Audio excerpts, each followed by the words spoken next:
पाकिस्तान ने अपने missile system को पूरी तरह एक्टिव कर दिया है। अगर इसको पाकिस्तान के किसी इलाके से लॉन्च किया जाए, पाकिस्तान के वस्त से अगर लॉन्च किया जाए और अगर हदफ इसका दिल्ली हो तो इसको दिल्ली पहुंचने में सिर्फ 3 मिनट लगेंगे।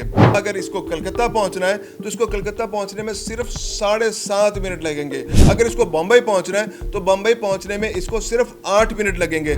यानी ये मिसाइल सिर्फ अपनी लॉन्चिंग से 3 से 8 मिनट के अंदर भारत के तमाम अहम शहरों को टारगेट करने की पूरी सलाहियत रखता है। अस्सलाम वालेकुम। भारत की किसी भी मुमकिन जारहियत और एडवेंचर का जवाब देने के लिए पाकिस्तान ने अपने मिसाइल सिस्टम को पूरी तरह एक्टिव कर दिया है। भारत का कोई शहर, कोई छावनी, कोई गोशा ऐसा नहीं जो इस मिसाइल के टारगेट से दूर ना हो। ये मिसाइल 30 किलोमीटर से लेके 2750 किलोमीटर तक किसी भी हदफ को निशाना बनाने की पूरी सलाहियत रखते हैं। ये जोहरी वारहेड्स भी ले जा सकते हैं और रिवायती वारहेड्स, और इनसे तबाही इतनी ज़्यादा होती है कि किसी भी शहर या छावनी को मुकम्मल तौर पर तबाह किया जा सकता है। आज हम बात करेंगे शाहीन 2 की। मैं हूँ खुर्रम कलीम और आप देख रहे हैं 24 डिजिटल। पाकिस्तान के मिसाइल आर्सेनल में जिसका सबसे पहले जिक्र करेंगे वो है शाहीन 2। ये 2014 में पाकिस्तान की फौज के हवाले किया गया। ये बेहतरीन सलाहियतों से हामिल एक ऐसा मिसाइल है जिसको जो सुपरसोनिक की रफ्तार से सफ़र करता है, जिसके अंदर इनर्शियल नेविगेशन सिस्टम है, और ये किसी भी हदफ को मुमकिन तौर पर बेहतरीन से बेहतरीन अंदाज में निशाना बनाने की सलाहियत रखता है। 1500 किलोमीटर से लेकर 2000 किलोमीटर के दरमियान ये किसी भी हदफ को निशाना बना सकता है। मतलब 1500 किलोमीटर से लेकर 2000 किलोमीटर को ज़रा इलेबोरेट करते हैं। अगर हम गौर करें तो भारत का कोई भी शहर, कोई भी इलाका इस मिसाइल की पहुंच से दूर नहीं है। दिल्ली से शुरू होकर, अमृतसर से शुरू होकर आप कोलकाता तक, मुंबई से लेके बिहार तक, आप किसी भी इलाके को इस मिसाइल के ज़रिए निशाना बनाया जा सकता है। ये मिसाइल बहुत अहम खूबियों का हामिल है। ये 700 किलोग्राम तक वॉरहेड्स ले जाने की सलाहियत रखता है, यानी 700 किलोग्राम रिवायती वॉरहेड और इसके अलावा जोहरी वॉरहेड ले जाने की सलाहियत रखता है। जोहरी वॉरहेड की तो शायद इतनी वज़न भी इतना नहीं होता, लेकिन रिवायती वॉरहेड 700 किलोग्राम अगर लेके जाता है और अगर वो किसी जगह गिरता है तो वहाँ बहुत बड़े पैमाने पर तबाही होती है। यानी 1 किलोमीटर से ज़्यादा इलाका ऐसा होता है रेडियस का जिसके अंदर मुकम्मल तबाही हो जाती है, और इसके अलावा तकरीबन 2 से 3 किलोमीटर का इलाका ऐसा होता है कि जिसके अंदर बहुत बड़े पैमाने पर नुकसान होते हैं। तो अगर आप देखें तो किसी भी शहर के मरकज़ में अगर ये किसी जगह पर गिरता है तो वहाँ पर मैक्सिमम नुकसान होगा। इसके अलावा अगर किसी छावनी में या किसी आर्मी इंस्टॉलेशन पर अगर ये गिरता है या किसी एयरफोर्स पर, किसी एयरपोर्ट पर अगर ये गिरता है तो ये मैक्सिमम नुकसान कर सकता है। इसके अलावा इसकी रफ्तार की अगर बात करें तो इसकी रफ्तार बहुत ज़्यादा है, यानी आवाज़ की रफ्तार से 8 गुना 9 गुना ज़्यादा रफ्तार से सफ़र कर सकता है। यानी अगर इसकी मैक्सिमम रफ्तार हो तो ये 9800 किलोमीटर फ़ी घंटा की रफ्तार से सफ़र कर सकता है। अगर इसको पाकिस्तान के किसी इलाके से लॉन्च किया जाए, पाकिस्तान के वस्त से अगर लॉन्च किया जाए और अगर हदफ इसका दिल्ली हो तो इसको दिल्ली पहुंचने में सिर्फ 3 मिनट लगेंगे। इसके अलावा अगर इसको कलकत्ता पहुंचना है तो इसको कलकत्ता पहुंचने में सिर्फ 7.5 मिनट लगेंगे। अगर इसको बम्बई पहुंचना है तो बम्बई पहुंचने में इसको सिर्फ 8 मिनट लगेंगे। यानी ये मिसाइल सिर्फ अपनी लॉन्चिंग से 3 से 8 मिनट के अंदर भारत के तमाम अहम शहरों को टारगेट करने की पूरी सलाहियत रखता है। इसके अलावा इसके अंदर स्टेल्थ फीचर्स हैं। स्टेल्थ फीचर्स ये होते हैं कि वो मिसाइल रडार सिस्टम पर बहुत कम नज़र आता है, उसको सही तरह से नेविगेट नहीं किया जा सकता।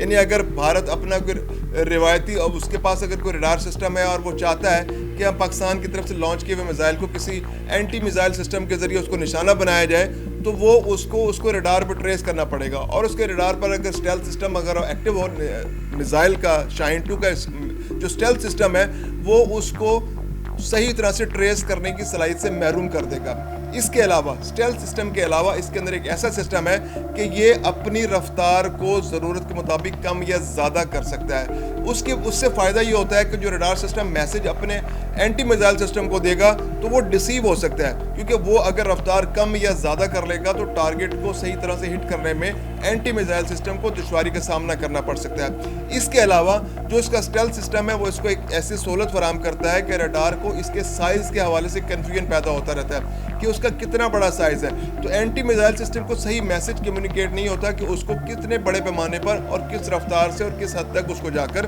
टारगेट करना है।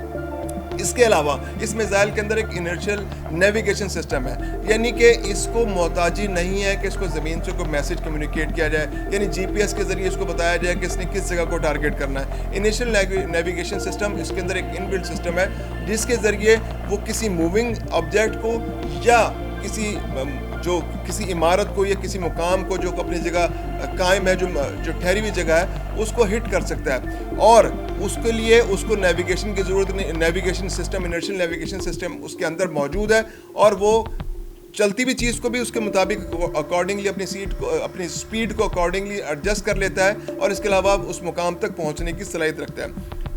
اس سے فائدہ یہ ہوتا ہے کہ جی پی ایس سسٹم اگر کسی جگہ پر موجود ہے تو جی پی ایس سسٹم کو فریز کیا جا سکتا ہے، اس کے سگنلز کو فریز کیا جا سکتا ہے، اور اگر میزائل رستے میں ہے تو وہ کنفیوز ہو سکتا ہے، لیکن یہ انیشل نیویگیشن سسٹم جو ہے اس ضرورت کو پورا کرتا ہے۔ ہاں، اگر جی پی ایس سسٹم اس کی سپورٹ میں موجود ہو تو اس کی پرفارمنس بہت ہی زیادہ ایکوریٹ ہو جاتی ہے، یعنی اگر آپ انیشل نیویگیشن سسٹم کو لے کے وہ میزائل جا رہا ہے اور اس کے درمیان اگر بیچ میں 2-3 دفعہ جی پی ایس کے ذریعے اس کو سپورٹ دے دی جائے تو اس کی ایکوریسی تقریباً 100% ہو جائے گی، اور وہ جس ہدف کو نشانہ بنانا ہے اس کو جا کر ایگزیکٹلی اس جگہ جا کر نشانہ بنائے گا۔ اس کے علاوہ اس کی رفتار جو ہے وہ بے تحاشا سپر سونک 9800 کلومیٹر فی گھنٹہ کی رفتار اس کو بے مثال بنا دیتی ہے، یعنی یہ پلک جھپکنے کی رفتار سے نکلتا ہے اور یہ پہنچ کر دشمن کو نشانہ بناتا ہے۔